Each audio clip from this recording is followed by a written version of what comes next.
Вы знаете, друзья, я очень много разного готовил на своем канале. Сотни рецептов, если даже не тысячи, ну, где-то под 1500 там видосов. И большинство рецептов, они просто вкусные.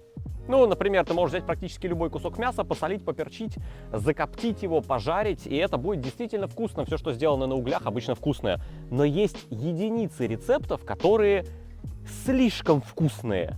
Настолько, что ты задаешься вопросом, кто это и когда придумал. Вот этот рецепт, он из таких. Сочетание фруктового мяса, копченого, с голубым сыром с плесенью. То есть оно все настолько идеально сочетается, что мне очень интересно, кто это придумал. Ну, наверное, это был какой-нибудь гениальный человек, который увидел это во сне.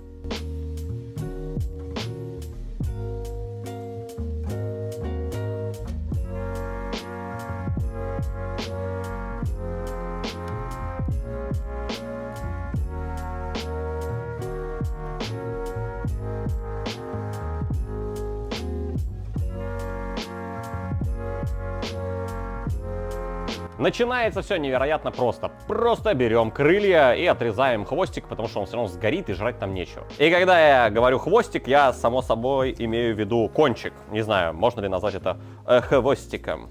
Вот так.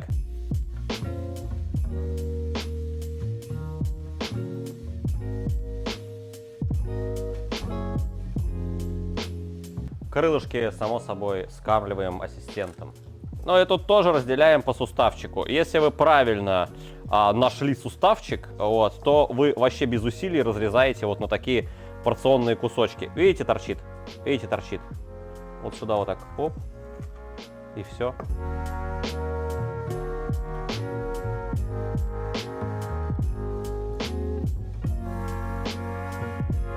Возможно, кому-то интересно, а что это за нож такой классный, который мы видим в этом видео? Этот нож называется Mad Bull, классический сербский топорик от Самуры.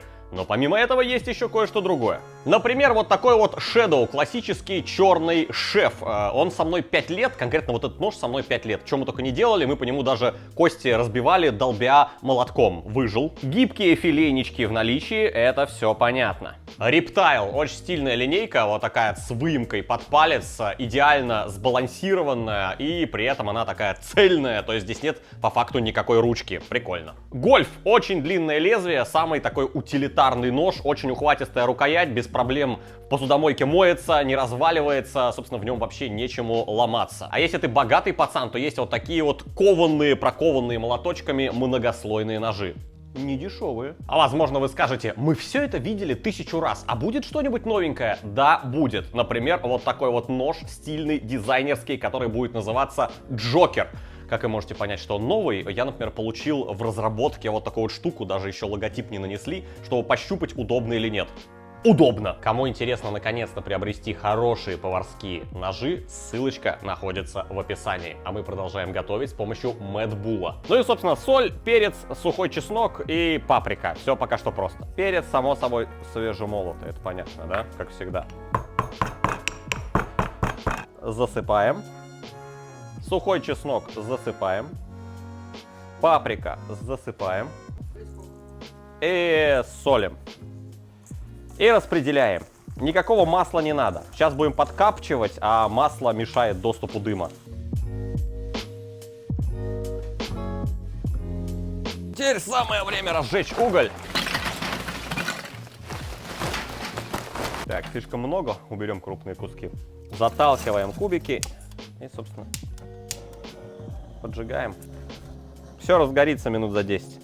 Для копчения нам нужна щепа, но чтобы она не сразу сгорела на углях, собственно, замочим ее хотя бы минут на 10 в воде.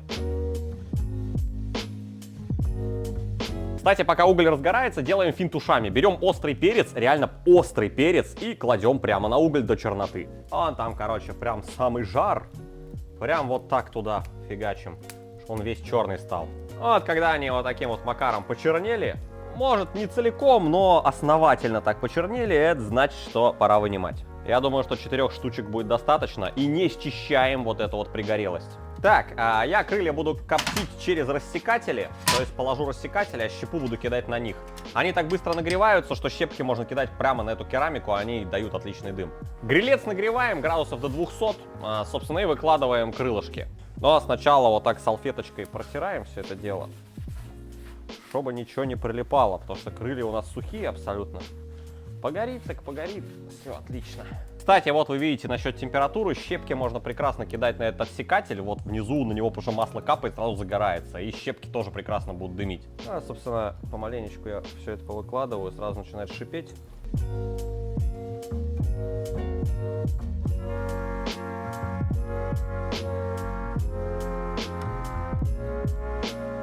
Вы скажете, там снизу огонь, какая жесть, а сейчас он сдохнет, потому что мы крышечку-то закрываем. Вот так. А щепки просто время от времени подбрасываем туда. Прям вот так они проваливаются и будут дымить.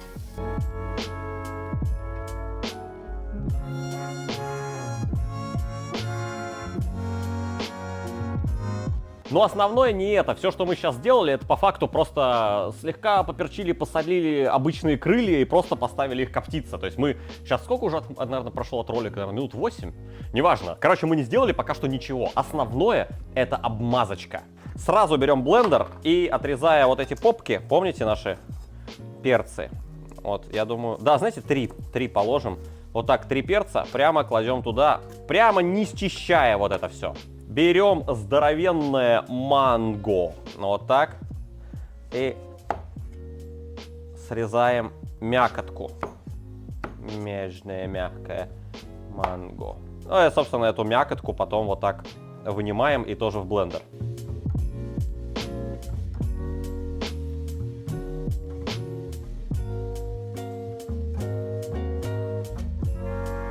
Куркумы для цвета, если манго не супер желтые.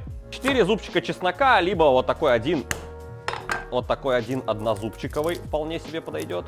Немного сахара или кленового сиропа или меда. Запомните, короче, у американцев, у всяких забугорных чуваков, у них кленовый сироп, они говорят, ой, купите кленовый сироп. Вы такие, блин, идете, смотрите, сколько стоит кленовый сироп. А он стоит, 800 рублей он стоит. Короче, он стоит очень и очень дорого, а от меда практически ничем не отличается. То есть, когда они говорят кленовый сироп, они просто подразумевают, что это как бы ихний тамошний мед. Если вы небольшой фанат кленового сиропа, не тратьте эти деньги, просто берите там, не знаю, столовую ложку меда. Чтобы блендер все это быренько сожрал, ливанем водички, и сейчас блендер все это сожрет. Просто иногда подбрасываем, посмотрите на цвет. Просто посмотрите на цвет этих крыльев. Ну и так подбрасываем чутка, вот так вот, щепочки. Они проваливаются на керамику и превращаются там постепенно в пыль. Ну посмотрите, какой цвет, прямо. Курочку можно, конечно, перевернуть разочек, но зачем это делать? Ведь она лежит на решетке. Поэтому можно, собственно, ее практически и не трогать. Соус из блендера загущаем раза в 2.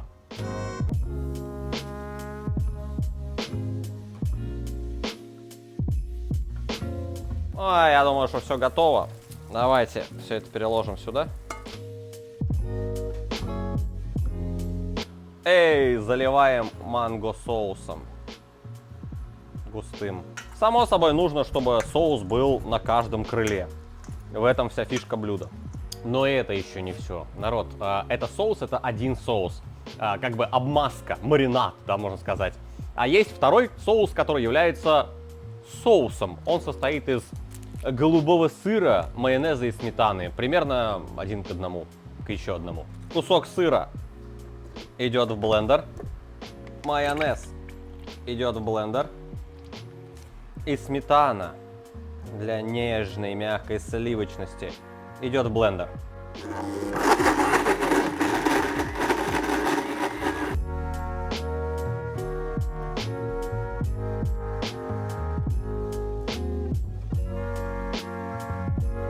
Настало время попробовать. Народ, сочетание сметаны, голубого сыра, я не знаю, само собой, давайте я покажу. Все готово, то есть прям там нет ни розовизны, помимо розовизны сверху от копчения, все это вот так разваливается. Но вот это сочетание, оно просто охренительное. Фруктово, копчено, нежно. Я не знаю, кто придумал этот рецепт, он не мой, само собой. этот чувак гений. Хотя, в принципе, я думаю, что вот эти в меру острота, вот в меру острота, в меру сливочность, сырность и при этом сладость манго. Это нечто запредельное, это типа очень вкусно. Советую вам повторить. С вами был славный дружа Обломов. Огромное спасибо всем, кто ставит пальцы вверх. Кушайте много, кушайте вкусно. Вот этот рецепт однозначно в золотой пантеон. Это просто божественно. Всем пока.